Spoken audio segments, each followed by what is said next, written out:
सूबे के उप मुख्यमंत्री केशव प्रसाद मौर्य ने कहा कि देश में कितनी भी पार्टियां गठबंधन कर लें, ये स्वार्थियों का गठबंधन है। न ये तो टिकाऊ है, न ही उनके पास कोई विजन है। फिर केंद्र में पूर्ण बहुमत की सरकार मोदी की बनेगी। पूरा प्रदेश मोदीमय है। प्रदेश की सभी लोकसभा सीटों पर बीजेपी ही जीतेगी। यह बातें उप मुख्यमंत्री केशव प्रसाद मौर्य ने प्रयागराज पहुंचने के बाद मीडिया से बात करते हुए कही।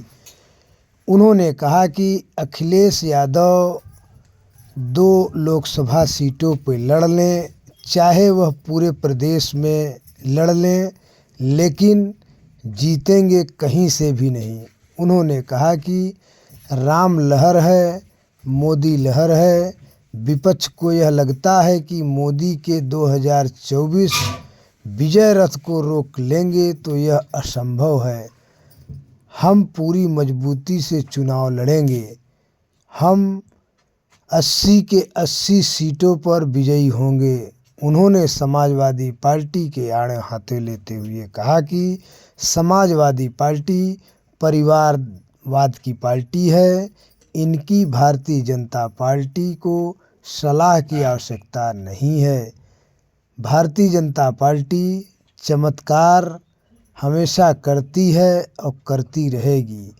कोई जानता था कि अयोध्या में रामलला का भव्य और दिव्य मंदिर बनेगा, जिसे भारतीय जनता पार्टी, योगी सरकार और मोदी सरकार ने राम मंदिर बनवाकर चमत्कार करके दिखाया है। कोई वहाँ गिरा वाली स्थिति में ये इंडी गठबंधन जो भ्रष्टाचार, परिवारवाद और स्वार्थी गठबंधन और जो भी बयान आ रहे हैं, उन बयानों के बाद भी मैं यही कहना चाहूँगा, इस देश में लोगों ने मन बना लिया है कि तीसरी बार प्रचंड बहुमत की मोदी सरकार बनाना है। इसलिए ये गठबंधन करके लड़ेंगे तब भी कमल खिलेगा, अलग अलग लड़ेंगे तब भी कमल खिलेगा।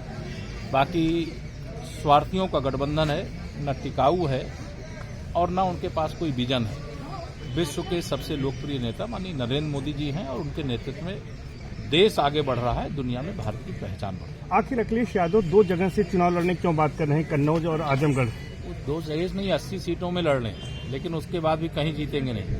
अच्छा, अगर बात करें तो बीजेपी ने तमाम ऐसे राज्यों में तमाम केंद्रीय नेताओं को लड़ाया और तमाम लोगों को, तो क्या अगर बात करें तो डिप्टी सीएम केशव प्रसाद मौर्य जी लोकसभा चुनाव लड़ने की इच्छुक हैं? ये तो पार्टी नेतृत्व तय करता है। केशव प्रसाद या कोई जो लड़ेगा उसको ये नहीं पता होता। पार्टी तय करती है कौन लड़ेगा कौन नहीं लड़ेगा, और जब कोई लड़ना होगा तो जब चुनाव समिति घोषित करेगी तो वो जानकारी मिलेगी, लेकिन मेरी जानकारी में अभी तक तो ऐसा कुछ नहीं। ये 5 शताब्दी की लड़ाई का परिणाम है। राम भक्तों के लिए बहुत ऐतिहासिक दिवस 22 जनवरी रही है और मैं इस बात के लिए अपने को सौभाग्यशाली मानता हूं कि मुझे 30 अक्टूबर 90 को भी अयोध्या में रहने का मौका मिला, 6 दिसंबर 92 को भी अयोध्या में रहने को मौका मिला और फिर 22 जनवरी 2024 को जब रामलला अपने जन्म स्थान पर विराजमान हुए तब मुझे मौका मिला।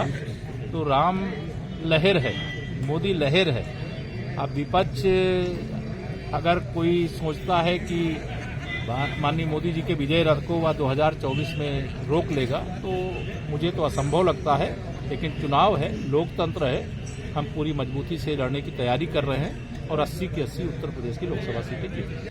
देखिए, ये सभी प्रभु की लीला है और कलयुग में अगर त्रेता युग देखें, लोग जो कह रहे हैं, ये सच है कि अयोध्या भव्य और दिव्य सज गई है। मैं जहां आप देखिए 22 जनवरी को रामलला अपने जन्म स्थान पर विराजमान होते हैं। 23 जनवरी को एक बहुत बड़े जो जननायक गरीबों के नेता कहलाते थे, जिन्होंने बहुत पहले अपने जीवन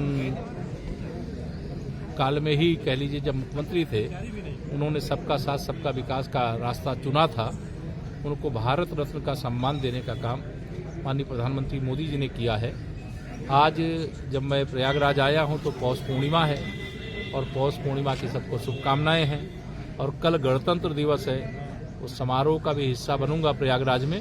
सबको गणतंत्र दिवस की पूर्व संध्या पर बहुत बहुत शुभकामनाएं। हमारा देश बहुत आगे बढ़ेगा माननीय प्रधानमंत्री मोदी जी के नेतृत्व में, और इस बार तो मैं जानता हूं कि मिल के लड़े, चाहे अलग अलग लड़े, विपक्षियों को जमानत बता। अच्छा, एक आगे यादव जी को मिलना चाहिए, डॉक्टर राम मनोहर लोहिया को मिलना चाहिए, ऐसे तमाम, जयप्रकाश नारायण को, ऐसे तमाम नाम उन्होंने लिया है, उनके लिए भी भारत रत्न की मांग की है। समाजवादी पार्टी इस समय समाजवादी पार्टी नहीं रह गई, वो परिवारवादी पार्टी है, और वह परिवारवादी पार्टी के सुझाव की जरूरत भारतीय जनता पार्टी को नहीं है, ना प्रधानमंत्री मोदी जी को है। जहां जब जिसको जो सम्मान देना होता है, जो अपेक्षा नहीं होती, वो अचानक जैसे चमत्कार होता है। कोई जानता था रामलला का मंदिर बन जाएगा और रामलला वहां विराजमान हो जाएंगे, विराजमान हो गए। मोदी जी हैं तो मुमकिन है। कोई नहीं सोचता था कि भारत रत्न कर्पूरी ठाकुर जी के लिए समर्पित करने का काम किया जाएगा, लेकिन माननीय मोदी जी ने देश का सर्वोच्च सम्मान जननायक कर्पूरी ठाकुर जी के लिए समर्पित किया। मैं धन्यवाद भी देता हूं और आभार भी प्रकट करता हूं। धन्यवाद।